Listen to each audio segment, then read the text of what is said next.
What's up, everybody? Welcome back to Boots, Banter, and Beyond, the stories of Irreverent Warriors, the show where stories about how humor and camaraderie have changed lives for the better. I'm your host, as always, the Eric Schessel. I don't know about the, I just kind of added that in there. Anyway, today on the show, we are joined by Chris Schroeder from IW Portsmouth, which is way up in New Hampshire.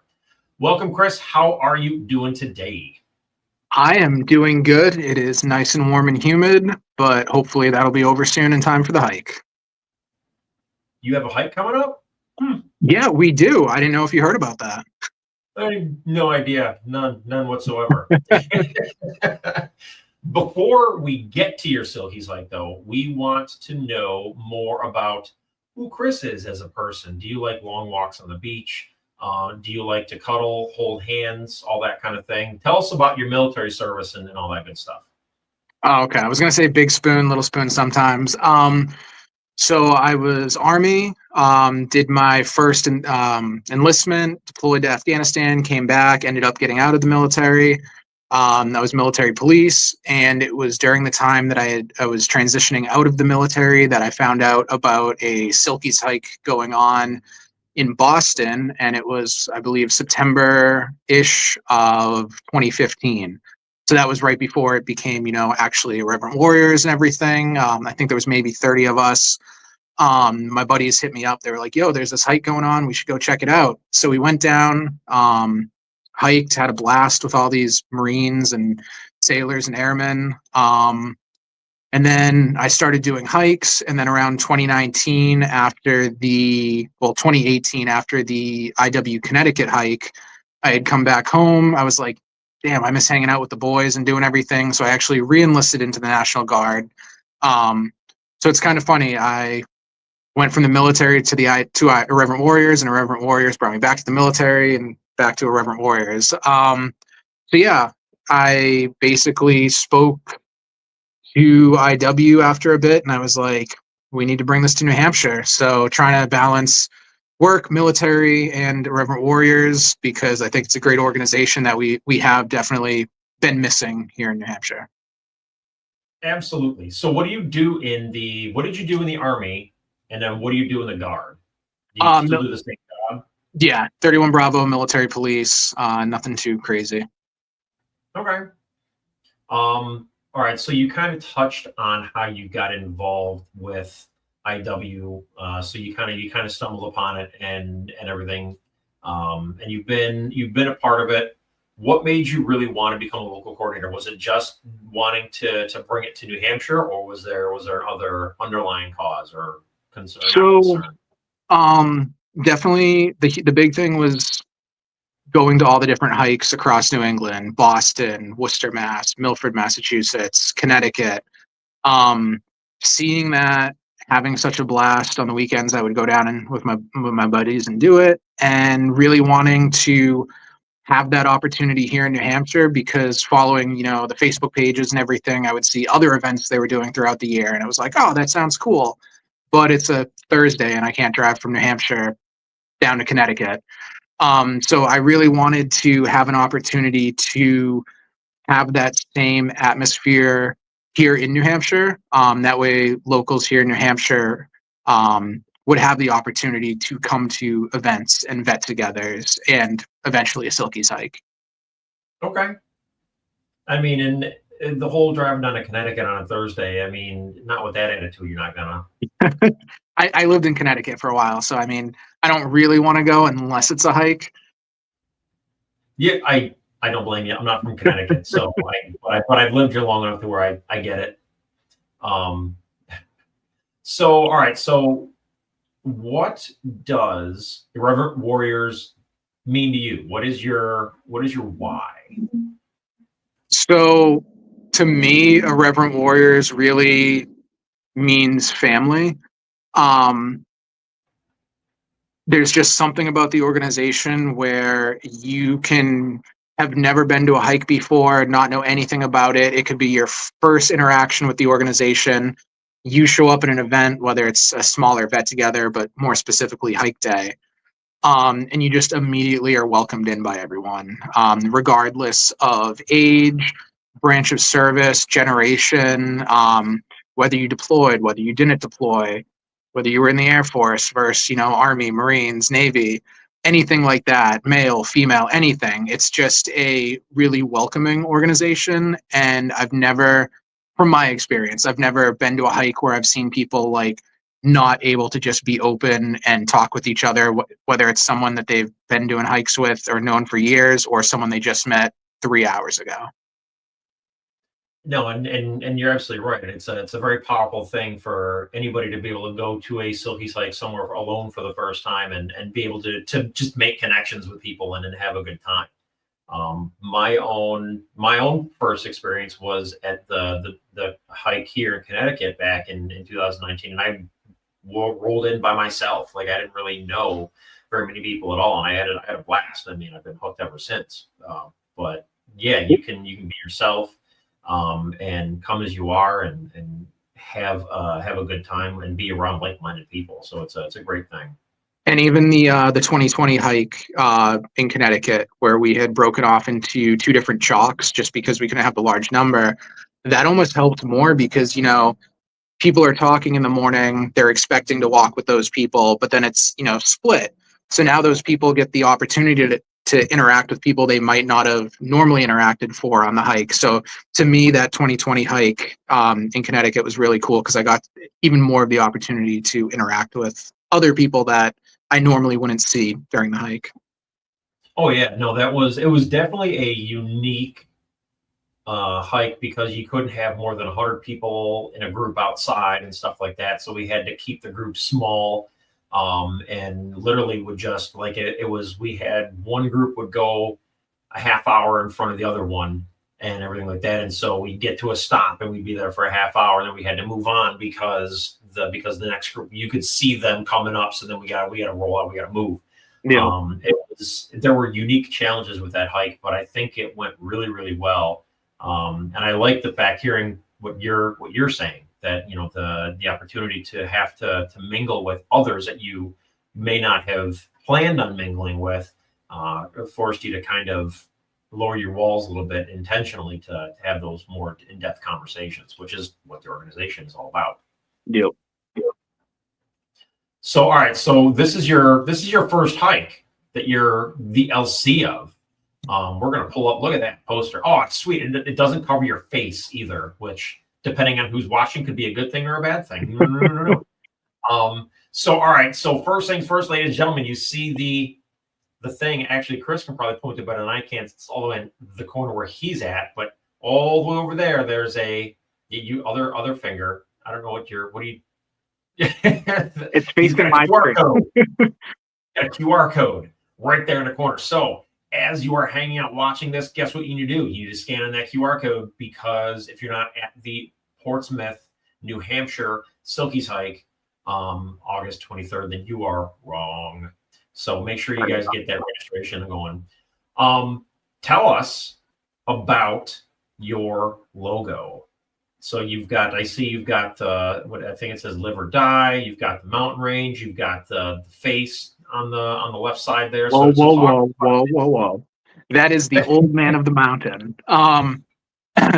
Old man of the mountain, had to throw him on the logo. Probably one of the most iconic imagery for New Hampshire. It was up in the Notch up north when you would be driving through the Notch. If you looked up at one specific point, the rock formation formed that. That was the old man of the mountain. Did come down, crashing down a couple years ago. But it's still always, I mean, even when they did the U.S. state quarters and everything, the old man of the mountain was on the New Hampshire quarter. So, we got that. We got the White Mountains up top. And then live free or die at the bottom, state motto. Robert Starks, came up, live free or die, for death is not the worst of evils. And then, the scroll, because we're doing our hike here in Portsmouth.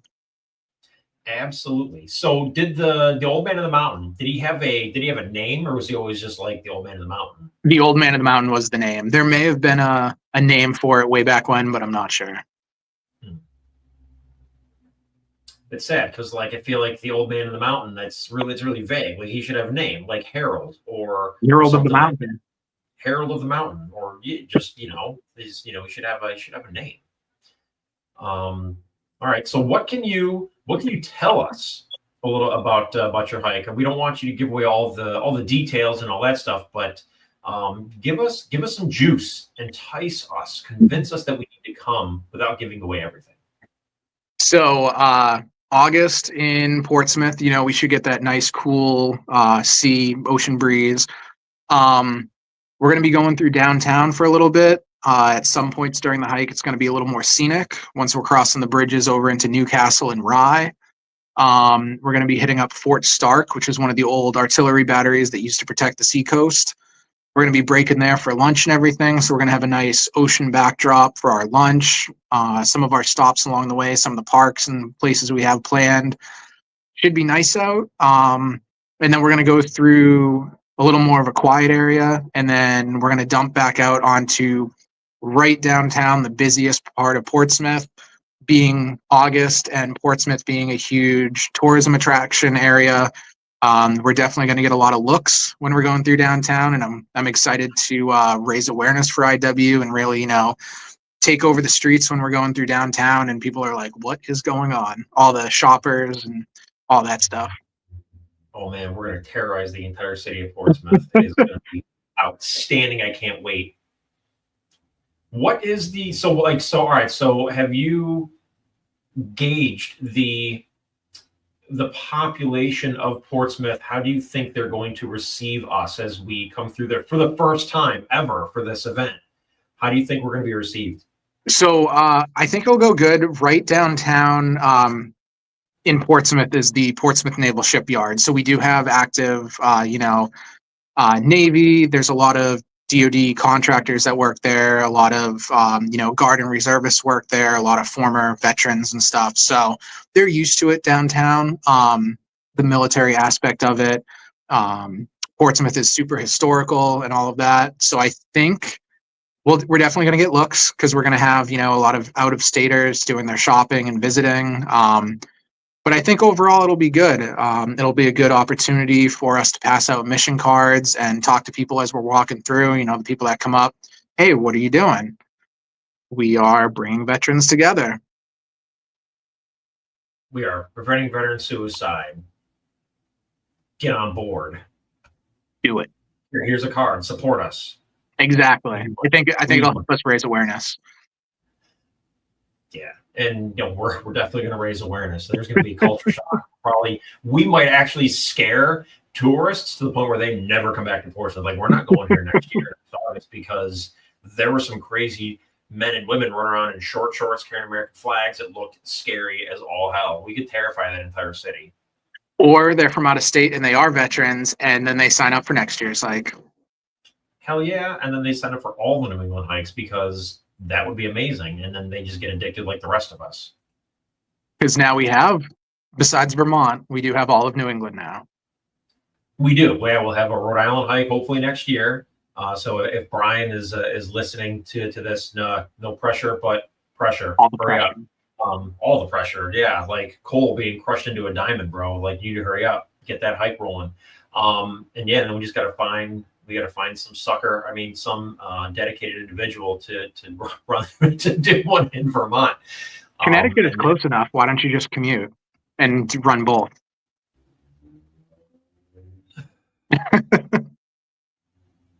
I want to reach through this and then just smack you. I wish I had the time and the ability to do something like that, but Sarah she'd murder me. It would not go well. There's no way. And like Bob has already run in 2 hikes and stuff like that. So I mean, why am I closer? Like, there's an entire state in between me and Vermont. You're closer. Maybe. Maybe. Aren't we like walking through Vermont for part of your hike because like Vermont is so damn small? Other side of the state. Close enough. Whatever. I mean, I think Bob has the bandwidth. He can pick up a 3rd hike. Yeah, absolutely. Totally give it to Bob. It's fine. Everyone listening, email Bob. Tell him he needs to run Vermont. I swear, if somebody from National emails Bob and says, "Hey, Bob, you should totally run the Vermont hike," and he brings it back and he finds out that it was us that was talking about it, he's gonna lose his shit. I'm gonna laugh so damn hard. Yep. Will you tell me he could just expand his personal training business into Vermont and then be totally fine? Exactly. Get more gyms into Vermont and you just run a hike while you're up there too. Just it's fine. It's fine. It's easy. We'll help you out. It's good. Back to your hike. So this being your first hike, talk to us about some of the struggles that you dealt with bringing your hike to fruition this year. I think the biggest thing for us here in New Hampshire was, trying to reach out to first off, trying to spread awareness. It wasn't hard to go to events and set up and talk to people, but really getting people to understand what the organization is, because we've never had anything like it here in New Hampshire. So to a lot of people, they're like, this is weird. You're going to walk around in short shorts. What's the point?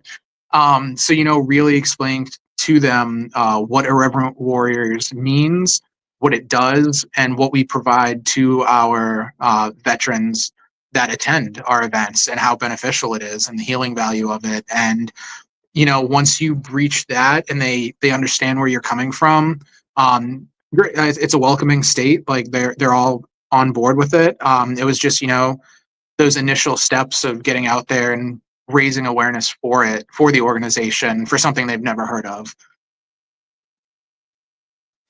And so you've gotten all that down, and do you think you were successful with all that?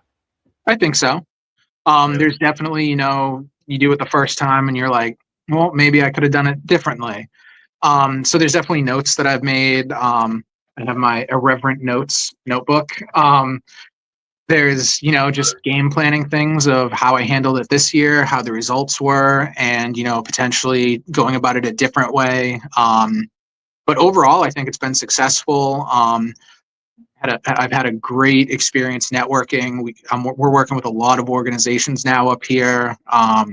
We've got Vet Fest coming up almost immediately after our big Silkies hike. So we're going to be down at that. And that's supposed to be a great 3-day event for veterans here in the state of New Hampshire. So we're definitely making our name known here. And that's the goal. Get our name out there and be as visible as we can. Absolutely, because visibility saves lives. Exactly. So talking with all this networking and stuff like that, I'm sure you came across veterans and stuff like that as you've been out doing all this networking and all these events and everything like that. What do you tell them? Like, how do you get them excited to come out and participate in even just like the vet togethers or even the Silkies hike? Like, what's your approach? Well, I think a big thing is just connecting with the people you're talking about. Hey, remember when you were remember those conversations standing around the smoke pit, smoking and joking and hanging out and talking? And they're like, yeah. Do you miss that?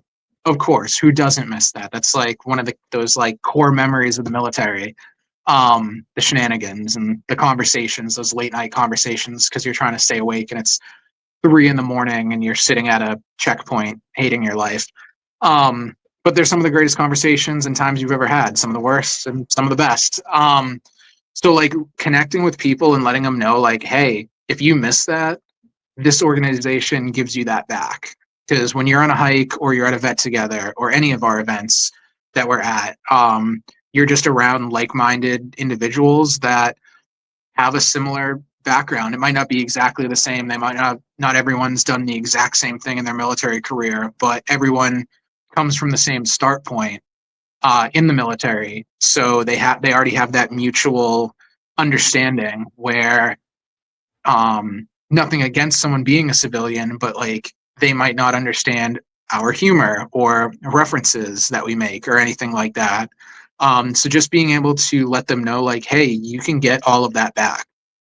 To have those connections, those conversations, the openness, the messed up, irreverent humor, all of that. This organization gives that back to you, that part of you that's been missing. And that part is so important. I always tell people that, my time in the military, it's not the place. I don't miss the places I went to. I miss the people I went to those places with. You don't miss the circus, you miss the monkeys. Exactly, right. And yeah, and that's another way. That's definitely another way to put it. I miss the people. I miss my friends. I miss my family, which is why IW is family. Oh man. So all right. So I'm trying to think. I know that's hard. It is. My brain is absolutely just fried. It's been one hell of a week. Looking ahead for your Silkies hike and all that. Give me one thing that you're most excited about. About the hike? About the hike, about the entire day, about the entire weekend in general, like, right? So you're probably going to have a pre-hike meet and greet, and you're going to have the Silkies hike, stuff like that. What is one element of that entire weekend that you're most excited about? So when I say the end of it, it's not because I'm excited that it's over. I'm excited to look back and see what we've accomplished. I'm not excited for it to end because, I mean, obviously it's stressful. You know how it is, planning, leading up to it. But I'm excited to step back after the fact and see the success that we were able to have in bringing the organization here and hopefully saving lives. And I think being able to take that breather at the end while everyone's at, like, you know, the after party and eating food and having a couple drinks, like, to be able to look at everyone and be like, hell yeah, this was a good thing. Absolutely. No, and I love that answer because it's a moment of reflection and you finally get an opportunity to kind of breathe and just take it all in. And no, I'm excited for that. For you. I'm excited for that for you. And I think that about wraps it up, man. I'm going to be up at your hike. I'm excited for you. I know how hard you've been working. You've been plugging away at this thing over the past year. I'm stoked to see everything that's going on, bringing all the people from Connecticut with me, as many as I can, and whatnot. But I truly do hope that it is everything that you wish it to be. Fingers crossed. What's ahead? Fingers crossed. Fingers crossed. Fingers, toes, fast efferents, whatever you get to cross it. It's fine. And there you have it, ladies and gentlemen. We want to thank Chris for taking his time to hang out with us and talk about his hike coming up. Again, we'll pull this up again. There's that QR code. Take the opportunity, scan that QR code, and get registered for that hike, because if you do not, you are wrong. And be sure, if you guys tuned in to the show, please take an opportunity to like it, share it far and wide, because we are trying to save lives, and you never know who is going to watch it and how they're going to be impacted, because we might save another life. Until next time, my friends, stay irreverent.